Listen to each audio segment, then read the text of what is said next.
Muy buenas noches. Nosotras somos el grupo número 4 de la asignatura Test de Personalidad. Nosotras le vamos a estar hablando de lo que son los antecedentes y los orígenes de antecedentes y orígenes de test de personalidad. Un segundito para la cámara. Bueno, vamos a continuar. Brevemente voy a definir lo que es la personalidad. Según estuve viendo en el capítulo, la personalidad tiene muchos significados.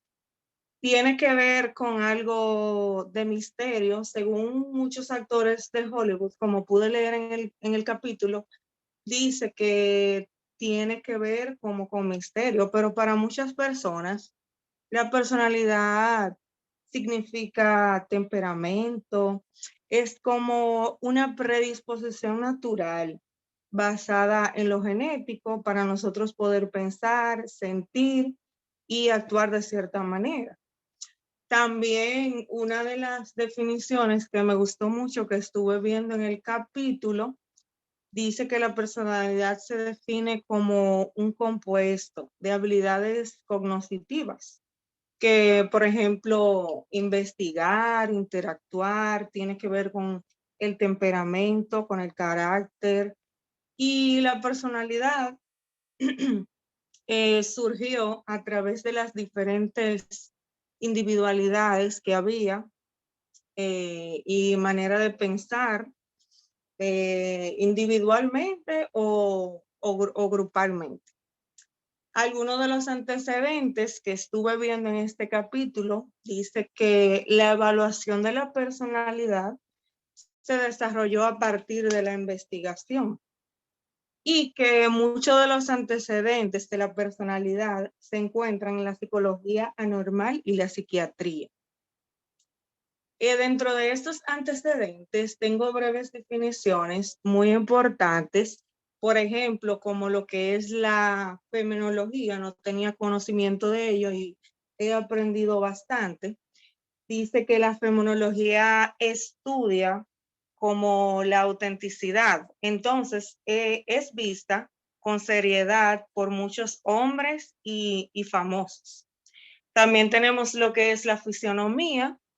Esta se interesa por estudiar el temperamento, el carácter, a partir del cuerpo, en especial los rasgos del rostro.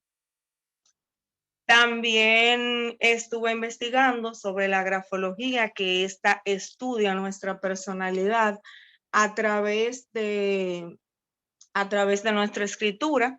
Y dentro de estos antecedentes, hubieron muchos autores que hicieron grandes aportes, como lo fue Galton, que propuso estudiar las emociones según el ritmo cardíaco y el pulso. También está Kraepelin, que estudió lo que es la asociación de palabras en el 1892 estudió la asociación de palabras, y está Binet, que propuso estudiar las características de la personalidad. Hasta aquí mi intervención. Disculpen que mi cámara tuvo interferencia y se me hizo difícil, pero aquí estamos.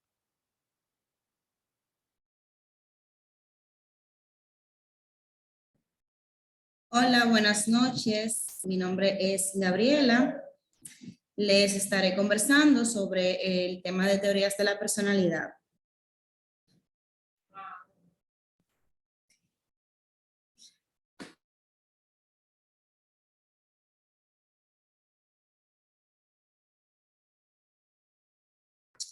Iniciamos hablando sobre lo que es las teorías de la personalidad, que son aquellas que buscan dar una explicación a los procesos y características psicológicas fundamentales que se encuentran en la naturaleza humana. Estas se interesan en la investigación y descripción de factores que conforman una persona con el fin de comprender su conducta e intentar predecirla.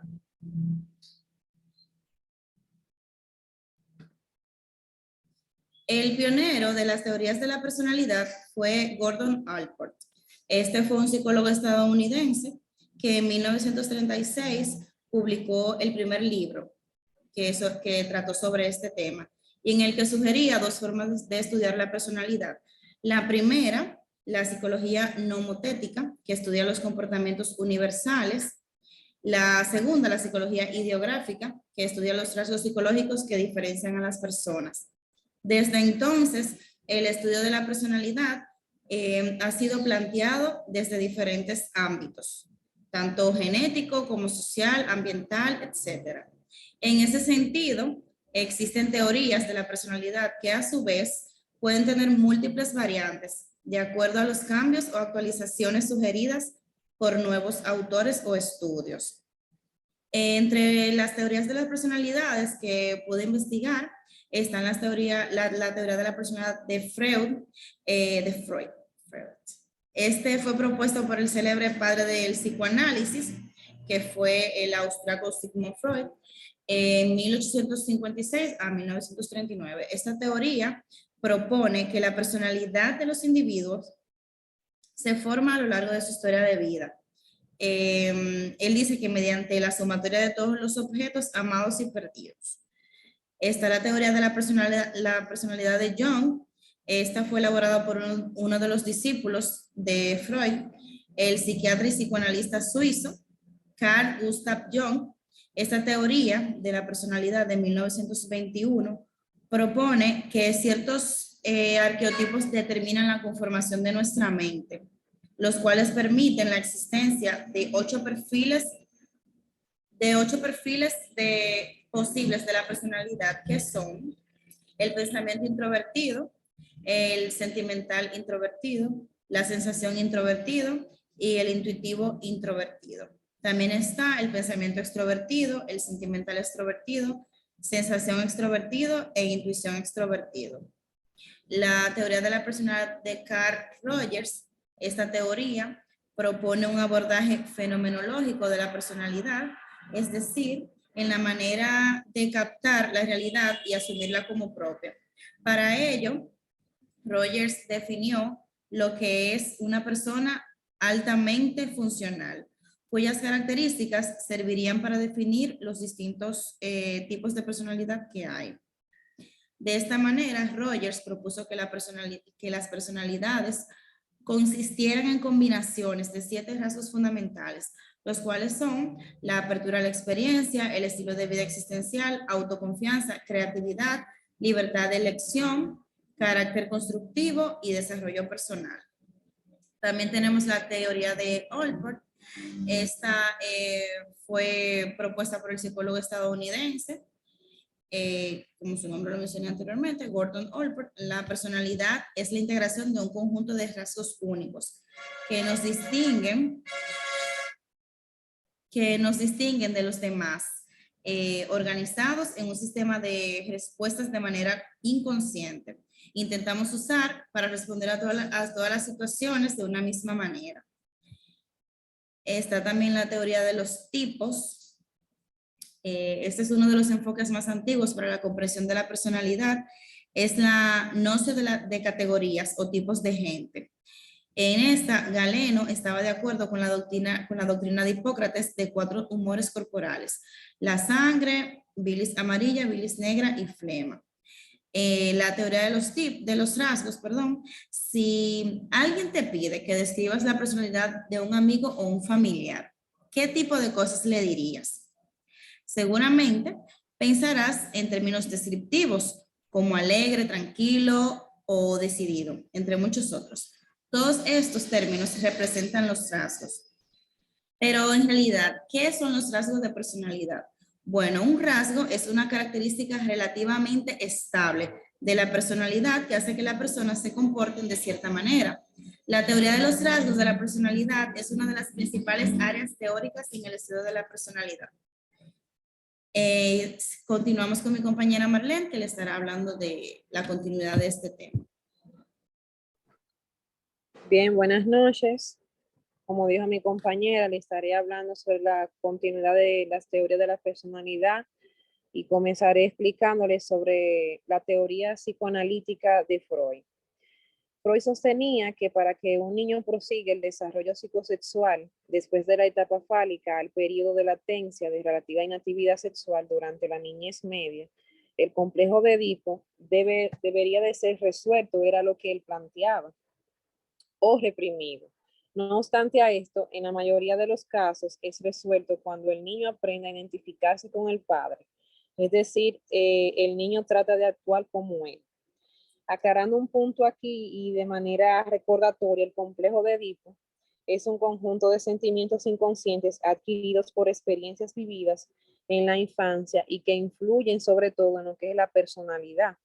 Es un concepto que lo hemos visto bastante en el transcurso de nuestra carrera y las asignaturas que hemos cogido.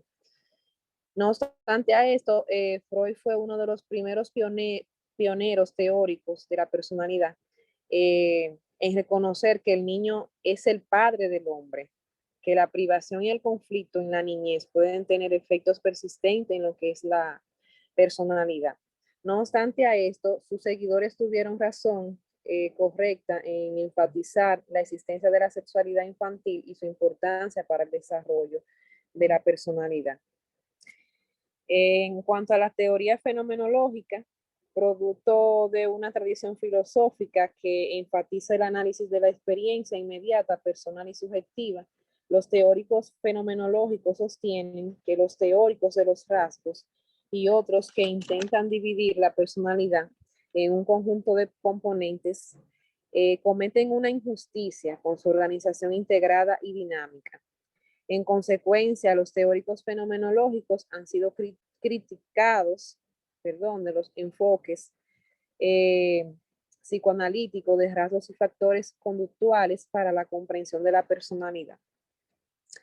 En cuanto a la teoría del aprendizaje social, muchos otros conceptos técnicos han influido en el desarrollo de los instrumentos de evaluación de la personalidad. Entre estos se consideran la teoría de George Kelly, 1955, sobre los constructos personales y el enfoque cognitivo-conductual de los teóricos del aprendizaje social, como Julian Rotter y Albert Bandura.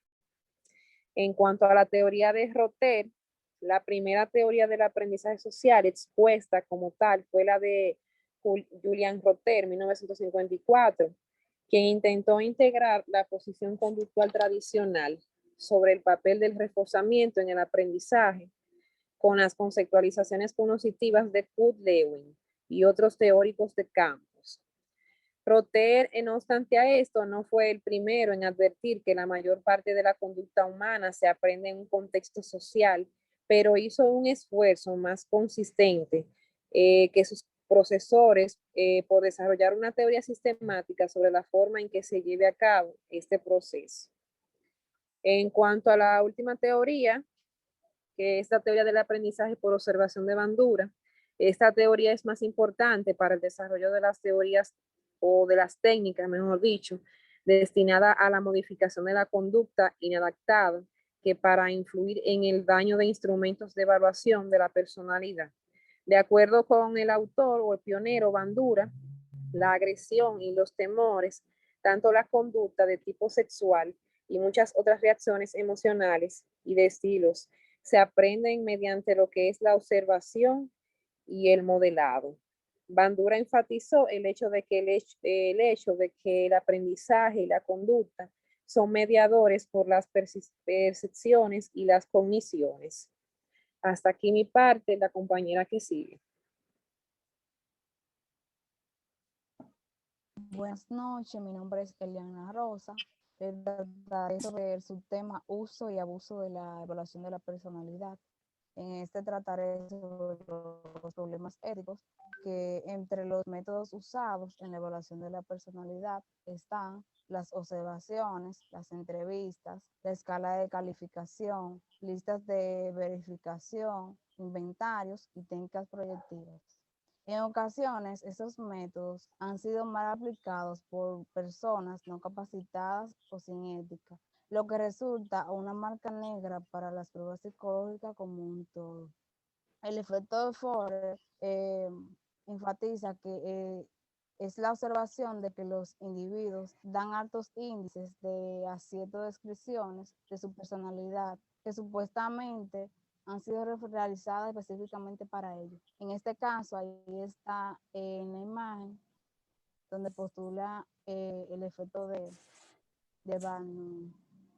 En la interpretación de los resultados de evaluación, esta se basa en la vinculación de los resultados de los análisis de datos con la hipótesis de investigación, como son las teorías también, y con conocimientos ya existentes y aceptados. Los resultados de una evaluación de la personalidad no son exactos ni finales. Pueden verse de manera diferente por distintos examinadores. El informe de los resultados de la evaluación, su función primordial es comunicar determinados resultados a un público interesado, es decir, tomar en cuenta si se han cumplido los objetivos. Al presentar el informe formal de un psicológico, quien lo escribe debe tener claras las preguntas de canalización o quejas principales. Estas son: debe considerarse proporcionarse información sobre la condición mental y la estabilidad emocional. Tener una teoría de la personalidad con marca de referencia psicológica. Por lo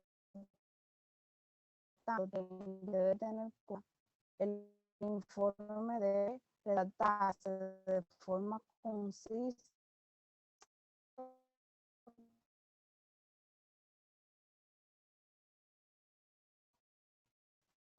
claro, que sea comprensible para el lector. Hasta aquí mi parte.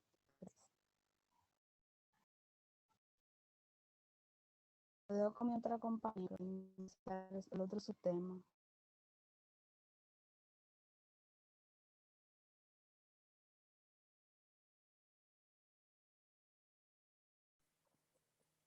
Buenas noches, mi nombre es Emily. Yo le estaré hablando de la psicología clínica.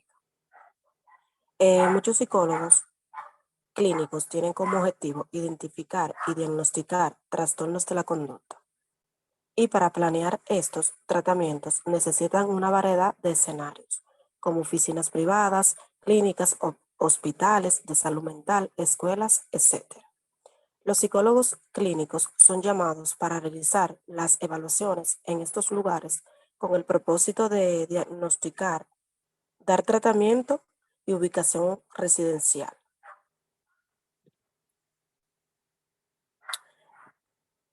El psicodiagnóstico es cuando se examina a una persona desde el punto de vista psicológico para determinar la naturaleza y el grado de un trastorno mental o conductual.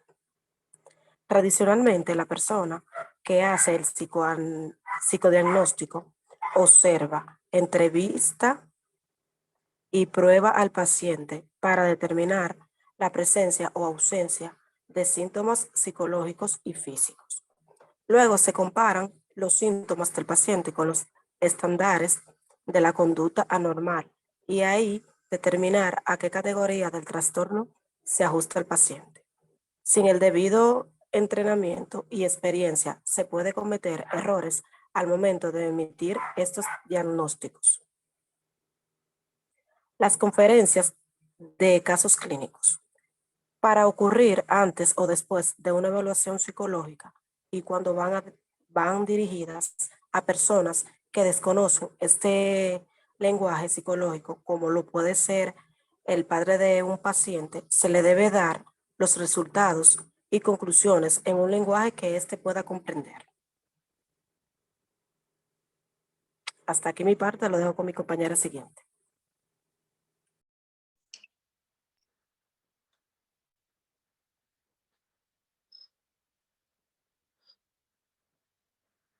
Hola, mi nombre es Miss Katie y yo le voy a estar exponiendo lo que es otras áreas y la última parte que se llama otras áreas de aplicación de la evaluación de la personalidad. Bueno, durante la década pasada se observó una mayor demanda de servicio psicológico entre otras áreas, siendo esta la del matrimonio y la familia, la salud y los asuntos legales. Dichos ámbitos han atraído la atención de los psicólogos y los investigadores profesionales interesados en desarrollar lo que es los instrumentos psicométricos para la investigación y aplicación de estas áreas. Entre ellas están la evaluación matrimonial y familiar. Entre estas existen varios instrumentos psicométricos que han demostrado ser útiles para la identificación y diagnóstico para lo que es los problemas matrimoniales y familiares. Dentro de estos existen una lista de verificación, lo que son inventarios y otros instrumentos para el mismo asesoramiento de lo que es los mismos problemas matrimoniales y la identificación de lo que serían las posibles soluciones para los desacuerdos y los problemas. Dentro de los instrumentos que han sido de gran ayuda para los servicios psicológicos está lo que es la MMPB o Inventario Multifacético de la Personalidad, que es de Minnesota. Esta es una de las pruebas psicológicas más utilizadas del mundo, al igual que los 16 factores de la personalidad, que es la 16FP, y las pruebas de mancha de tinta, que esta es para analizar los problemas matrimoniales. Todos estos, obviamente, son para resolver problemas matrimoniales. También está la escala del entorno familiar, que se diseñó para evaluar lo que es el clima social de los sistemas familiares y determinar cómo interactúan las características de diferentes familias. La próxima, por favor. La psicología de la salud. Dentro de la psicología de la salud se han contribuido lo que es muchas soluciones educativas, científicas y profesionales de la misma psicología. Para ello, la promoción y el mantenimiento de la salud. Esta se encarga de la prevención y los tratamientos de las enfermedades terminales, como un ejemplo el cáncer, y la de identificación de esta.